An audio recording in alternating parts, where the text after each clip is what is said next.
What's good, family? Welcome back to another AEW Dynamite results slash review slash. Let's just talk about it. You know what I mean? Let's talk about it. So, the main event is going to be Sting and Darby versus The Acclaim. We'll get into that in a minute. The show opened off with Jon Moxley opening up the show. Now, if you guys didn't notice, as soon as he literally was about to start talking, a fan said that they basically wanted him to go have like a beer.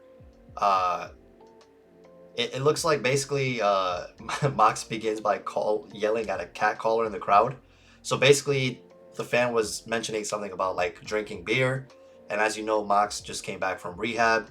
He literally tells him to f off, and then tells the security guard to get that piece of crap out of here. And then he then continues talking about landing in the city and things like that. I would say this was a really good promo, and I feel like it was something that AEW was lacking because aside from Cody Rhodes, there's not anyone else who, in my opinion, can tell a story in their promos the way that Jon Moxley has, or maybe Malachi Black whenever he does get the mic occasionally. Uh, you have good talkers like Chris Jericho, Miro, even Pac has been cutting some really good promos recently, or Pac, right?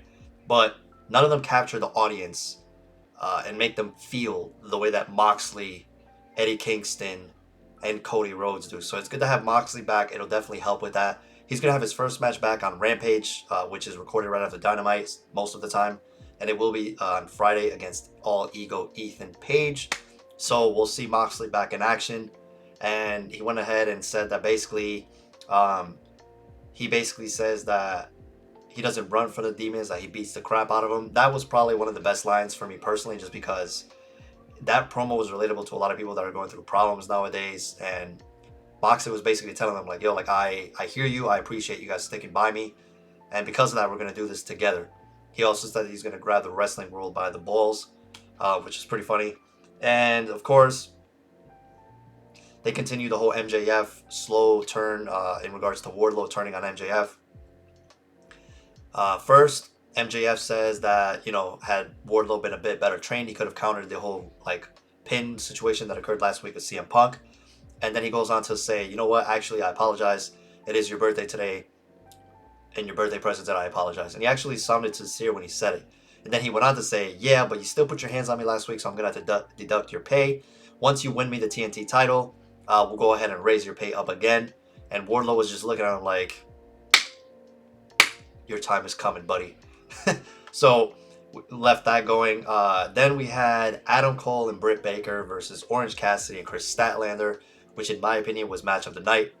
It did really well. I personally enjoyed it. You had Orange Cassidy doing his normal shtick with the kicks of justice, damn near sending Britt Baker to the hospital with those devastating kicks. And then of course Chris Statlander being MVP of the match, in my opinion, carrying the match. She didn't really carry, but what I'm saying is every time she's in the ring, it's magic. She does really well at pacing and the moves that she's able to articulate because she's so powerful and things like that.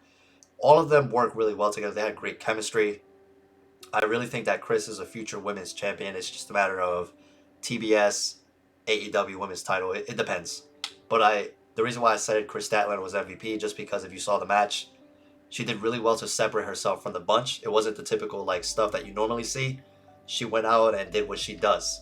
Um, I would say one of my favorite parts of the match was when Britt was about to get hit with that like 450. It looked like she was about to do either 450 or 620, maybe 450. I want to say, and Adam went and got on top of her to like protect her, and she still hit the 450. I was like, oh, that's so sick. But she did really well with that. You know what I mean? And then of course there was a scene where this is what's going to set up a later segment that I'm going to speak of in a moment. Orange Cassidy almost hit the orange punch on Britt by accident. Britt couldn't stop in time, so he hit Britt. She fell through the table, and Adam Cole just snapped and got pissed and started going sick. He basically challenged Orange Cassidy to a lights out match next Wednesday on Dynamite, and we're gonna have that match, which is why I said it would set up the next thing.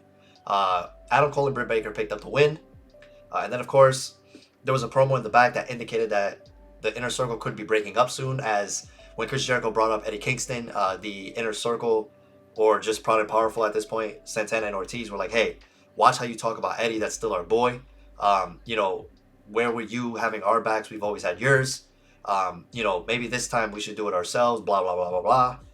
And then, like I said, Adam Cole reveals the whole lights out match for Beach Break. So Shawn Spears and CM Punk had a match.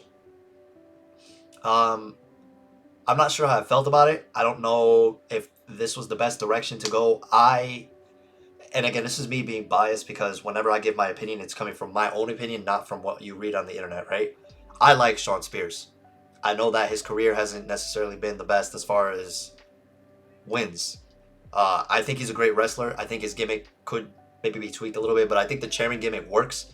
It doesn't require him to talk that much. It's more of just action. He comes out with the chair, wrecks, leaves. He can cut a promo when he needs to.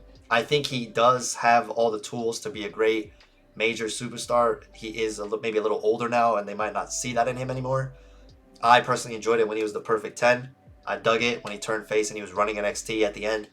I still think he should have won the title, at least one NXT title. I don't like the way the match ended. I don't like the fact that they put him away in like literally under 10 seconds. If you guys want to see the full match, I have it on my TikTok. I just can't post it here because of copyright reasons. TikTok at the P1 Loso, just like my channel.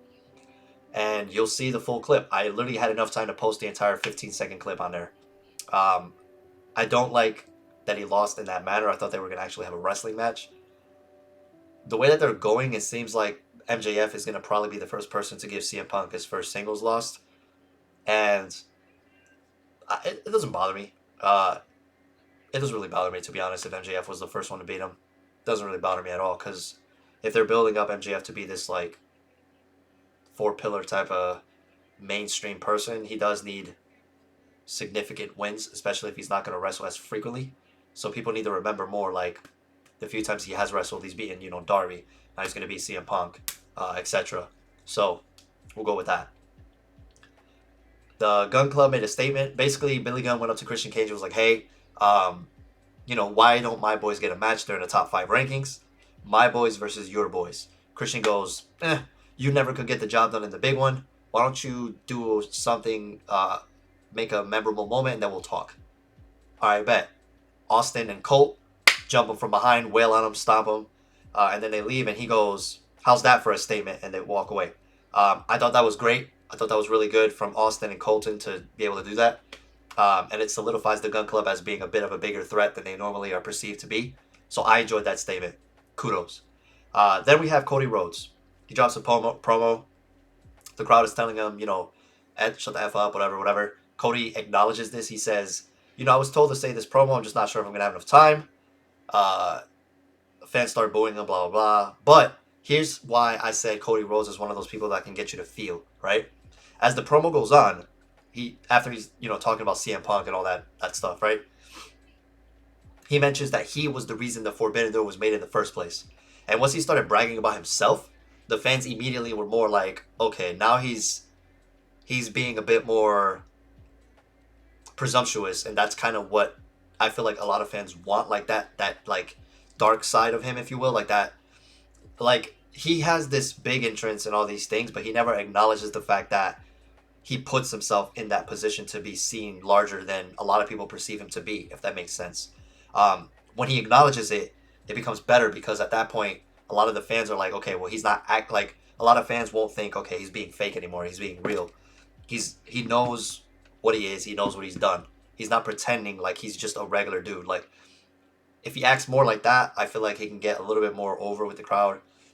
That's just my opinion. Again, me. Anyways, he explains that CM Punk wasn't able to go to Ring of Honor, New Japan, and all these things, even though he talked about it on his pipe bomb. Cody Rhodes says he did those things. He went to New Japan. He went to Ring of Honor. He went to Impact. He did all those things. He gets angry in doing so and acts heelish as he emotionally explains why he won't turn heel.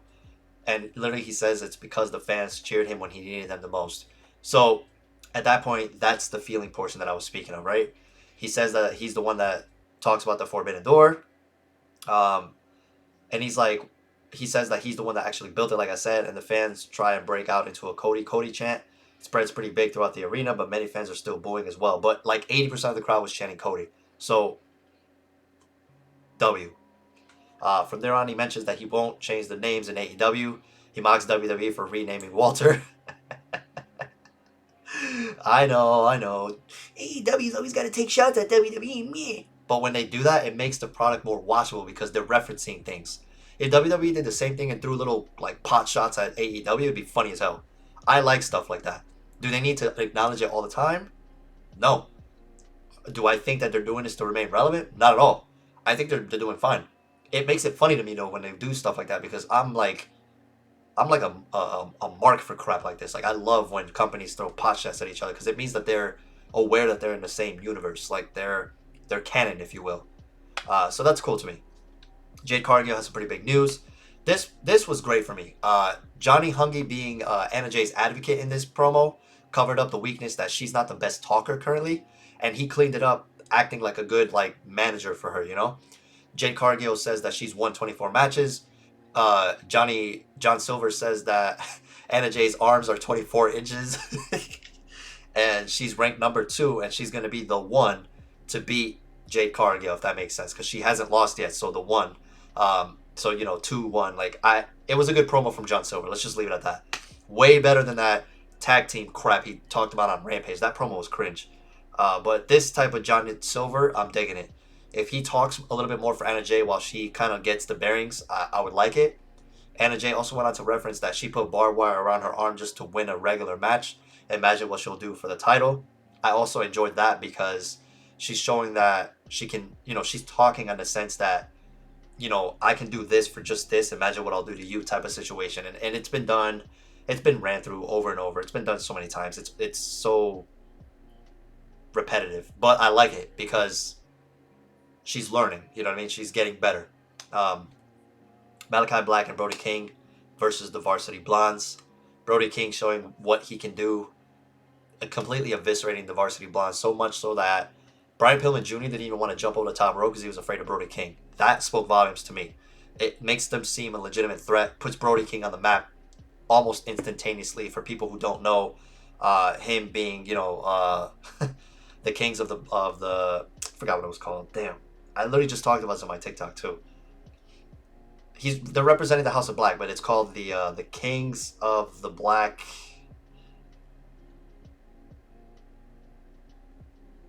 It's not coming to me. Every time I try to record a YouTube video, it never works out. I can't remember everything.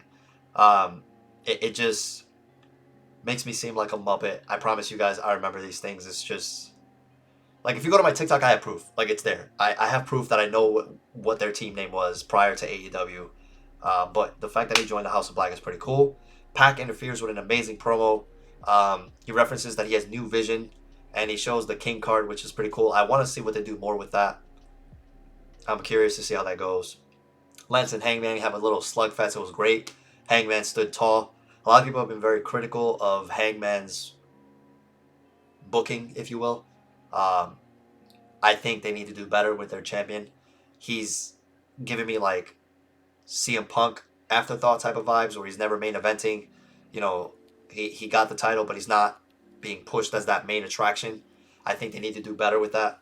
And if you guys remember what I'm talking about, there was a lot of matches where CM Punk wasn't the main event, wasn't the biggest draw. He was like opening the show or being in the middle randomly, being overlooked by like, John Cena holding the damn like US title or something like that. Like other things, just him, whatever the case may be. I'm not going to go into it. It's too much work. But Frankie Kazarian versus Lance Archer. Lance wins. It was a good match from the two as always.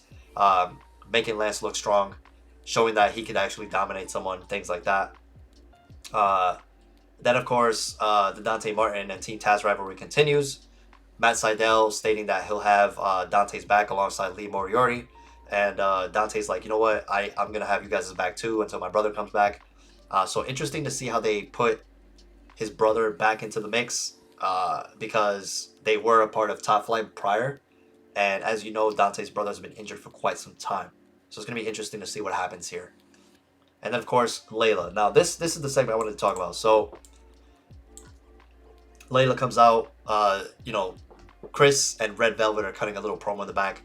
And Layla's like, yo, had you focused on that match the way that had you focused on the AEW Rampage match the way you did on tonight's match, we would have won.